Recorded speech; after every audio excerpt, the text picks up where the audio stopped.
Hi friends, ಪ್ರಭಾಪರ ರೆಸಿಪಿಗೆ ಸ್ವಾಗತ. ಇವತ್ತಿನ recipe ಉತ್ತರ ಕರ್ನಾಟಕದ ಚುರುಮುರಿ ಸೂಸ್ಲಾ. ಈ ರೆಸಿಪಿನ ಆಲ್ಮೋಸ್ಟ್ ಎಲ್ಲರೂ ಮಾಡಿರ್ತೀರ, ಆದರೆ ಒಬ್ಬೊಬ್ಬರು ಒಂದೊಂದು ಥರ ಮಾಡಿರ್ತೀರ ಅಲ್ವಾ. ಹಾಗಾಗಿ ನಾನು ಮಾಡ್ತಾ ಇರೋ ಇವತ್ತಿನ ರೆಸಿಪಿ ಪಕ್ಕಾ ಉತ್ತರ ಕರ್ನಾಟಕ ಸ್ಟೈಲಲ್ಲೇ ಮಾಡಿದ್ದೀನಿ. ಹಾಗಾಗಿ ಏನೇನು ಇರ್ಬೋದು ಚೇಂಜಸ್ ಅಂತ ನೀವು ಪೂರ್ತಿ ವಿಡಿಯೋ ನೋಡಿದ್ರೆ ಗೊತ್ತಾಗುತ್ತೆ. ವಿಡಿಯೋ ಶುರು ಮಾಡೋಕ್ಕೂ ಮುಂಚೆ ಯಾರೆಲ್ಲ ನನ್ನ ರೆಸಿಪಿನ ಸಬ್ಸ್ಕ್ರೈಬ್ ಮಾಡದೆ ನೋಡ್ತಾ ಇದ್ದೀರಾ, ದಯವಿಟ್ಟು ಸಬ್ಸ್ಕ್ರೈಬ್ ಮಾಡ್ಕೊಳ್ಳಿ ಅಂತ ಕೇಳ್ಕೊತೀನಿ. ಮೊದಲಿಗೆ ನಾನಿಲ್ಲಿ 200 ಗ್ರಾಮ್ ಕಡಲೆಪುರಿ ತೊಗೊಂಡಿದ್ದೀನಿ. ಒಂದು ಚಿಕ್ಕ ಕಪ್ಪಲ್ಲಿ ಹುರ್ಗಡ್ಲೆ ತೊಗೊಂಡಿದ್ದೀನಿ. ಒಂದು ಚಿಕ್ಕ ಕಪ್ಪಲ್ಲಿ ಕಡಲೆ ಬೀಜ ತೊಗೊಂಡಿದ್ದೀನಿ.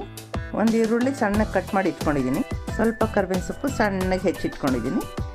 ನೋಡಿ ತೋರಿಸ್ತೀನಿ ನಿಮ್ಗೆ ಎಷ್ಟು ಸಣ್ಣಗೆ ಹೆಚ್ಚಿದ್ದೀನಿ ಅಂತ. ಈ ಥರ ಸಣ್ಣಗೆ ಹೆಚ್ಚಿಟ್ಕೊಳ್ಳಿ. ಸಣ್ಣಗೆ ಹೆಚ್ಚಿದ ಹಸಿಮೆಣಸಿನ್ಕಾಯಿ, ಒಂದು ಅರ್ಧ ಟೊಮೆಟೊ ಸಣ್ಣಗೆ ಹೆಚ್ಚಿಟ್ಕೊಂಡಿದ್ದೀನಿ. ಸಣ್ಣಗೆ ಹೆಚ್ಚಿರೋ ಕೊತ್ತಂಬರಿ ಸೊಪ್ಪು ಸ್ವಲ್ಪ ಇಟ್ಕೊಂಡಿದ್ದೀನಿ.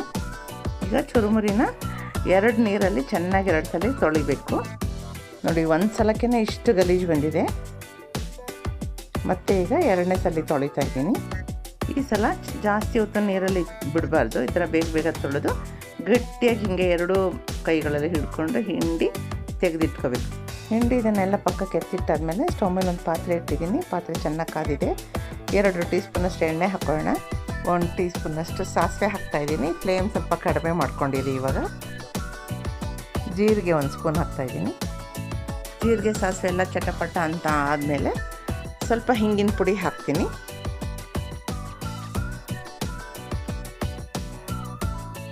ಈಗ ಕಡಲೆ ಬೀಜ ಹಾಕ್ತಾಯಿದ್ದೀನಿ. ಸ್ವಲ್ಪ ಸೌಟಲ್ಲಿ ಈ ಥರ ಕೆದಕ್ಕೋಬೇಕು. ಈಗ ಫ್ಲೇಮು ಫುಲ್ಲು ಲೋನಲ್ಲಿರಬೇಕು. ಇವಾಗ ಹಸಿಮೆಣ್ಸಿನ್ಕಾಯಿ ಹಾಕೋಣ. ಅದನ್ನು ಚಮಚದಲ್ಲಿ ಕಡಲೆಕಾಯಿ ಬೀಜ ಜೊತೆಗೆ ಚೆನ್ನಾಗಿ ಈ ಥರ ತಿರುಗಿಸ್ಕೋಬೇಕು. ಮೆಣಸಿನ್ಕಾಯಿ ಎಲ್ಲ ಸ್ವಲ್ಪ ಗರಿ ಆಗೋವರೆಗೂ ಬೇಯಿಸ್ಕೋಬೇಕು. ಇದೆಲ್ಲ ಸ್ವಲ್ಪ ಗರಿ ಆದಮೇಲೆ ಕರ್ಬೇವಿನ ಸೊಪ್ಪು ಹಾಕಿ ಅದನ್ನು ಸ್ವಲ್ಪ ಚಟಪಟ ಅಂತ ಹುರಿಬೇಕು. ಈಗ ಈರುಳ್ಳಿ ಹಾಕ್ಕೊಳ್ಳೋಣ. 2 ನಿಮಿಷ ಈರುಳ್ಳಿನ ಎಣ್ಣೆನ ಚೆನ್ನಾಗಿ ಈ ಥರ ಬಾಡಿಸ್ಕೋಬೇಕು. ಈರುಳ್ಳಿ ಹುರಿಯೋವಾಗಲೇ 1 ಸ್ಪೂನಷ್ಟು ಉಪ್ಪಿನ ಪುಡಿ ಹಾಕ್ಕೊಳ್ಳೋಣ. ಈರುಳ್ಳಿ ಸ್ವಲ್ಪ ಮೆತ್ತಗಾಗಿ ಬಣ್ಣ ಬದಲಾಯಿಸೋವರೆಗೂ ಚೆನ್ನಾಗಿ ಹುರ್ಕೋಬೇಕು. ಈರುಳ್ಳಿ ಮೆತ್ತಗಾದ್ಮೇಲೆ 1 ಚಮಚ ಅರಿಶಿಣದ ಪುಡಿನ ಹಾಕ್ಕೊಳ್ಳೋಣ. ಅರಿಶಿಣದ ಪುಡಿ ಎಲ್ಲ ಚೆನ್ನಾಗಿ ಹೊಂದ್ಕೊಳ್ಳೋವರೆಗೂ ಚೆನ್ನಾಗಿ ಈ ಥರ ಮಿಕ್ಸ್ ಮಾಡ್ಕೋಬೇಕು. ಈಗ ಅರಿಶಿಣದ ಪುಡಿ ಹೊಂದ್ಕೊಂಡಿದ್ದಾಯಿತು, ಈರುಳ್ಳಿನೂ ಮೆತ್ತಗಾಯಿತು. ಕೊನೆಯಲ್ಲಿ ಟೊಮೆಟೊ ಹಾಕ್ಕೊಳ್ತಾ ಇದ್ದೀನಿ.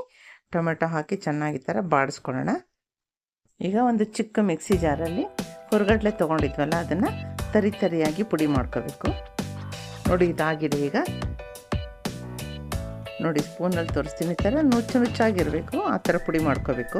ಈಗ ಈ ಮಸಾಲೆನ ಚಮಚದಲ್ಲಿ ಈ ಥರ ಕೆದಕ್ಬಿಟ್ಟು ಮುಚ್ಚಳ ಮುಚ್ಚಿ 1 ನಿಮಿಷ ದಮ್ ಮಾಡೋಣ. ಈ ಥರ ಮಾಡೋದ್ರಿಂದ ಟೊಮೆಟೊ ಎಲ್ಲ ಬೇಗ ಮೆತ್ತಕ್ಕಾಗುತ್ತೆ. ಈಗ ಇದು ರೆಡಿಯಾಗಿದೆ. ಮುಚ್ಚಳ ತೆಗೆದ್ಮೇಲೆ ಮತ್ತೊಂದು ಸತಿ ಈ ಥರ ಕೆದಕ್ಕೊಂಡು ನಾವು ಹಿಂಡಿ ಇಟ್ಟಿದ್ದೀವಲ್ಲ ಕಡಲೆಪುರಿನ, ಅದನ್ನೆಲ್ಲ ಇದಕ್ಕೆ ಹಾಕ್ಕೊಂಬಿಡೋಣ. ಕಡಲೆಪುರಿಗೆಲ್ಲ ಚೆನ್ನಾಗಿ ಮಸಾಲೆ ಹೊಂದ್ಕೋಬೇಕು. ಆ ಥರ ಇದನ್ನು ಮಿಕ್ಸ್ ಮಾಡ್ಕೊಳ್ಳೋಣ. ನಾವು ಪುಡಿ ಮಾಡಿದ್ದೀವಲ್ಲ ಹುರ್ಗಡ್ಲೆನ, ಅದನ್ನು ಕೈಯಲ್ಲಿ ಈ ಥರ ತೊಗೊಂಡು ಸುತ್ತ ನೀಟಾಗಿ ಇದನ್ನು ಈ ಥರ ಸ್ಪ್ರಿಂಕಲ್ ಮಾಡ್ಕೋಬೇಕು. ಆಮೇಲೆ ಸೌಟಲ್ಲಿ ಚೆನ್ನಾಗಿ ಈ ಥರ ಮಿಕ್ಸ್ ಮಾಡ್ಕೋಬೇಕು. ಈ ಥರ ಮಾಡೋದ್ರಿಂದ ನೀರಿನ ಅಂಶ ಒಂದು ಸ್ವಲ್ಪನೂ ಇರೋದಿಲ್ಲ, ಚೆನ್ನಾಗಿ ಡ್ರೈಯಾಗೆಲ್ಲ ಮಿಕ್ಸ್ ಆಗಿಬಿಡುತ್ತೆ.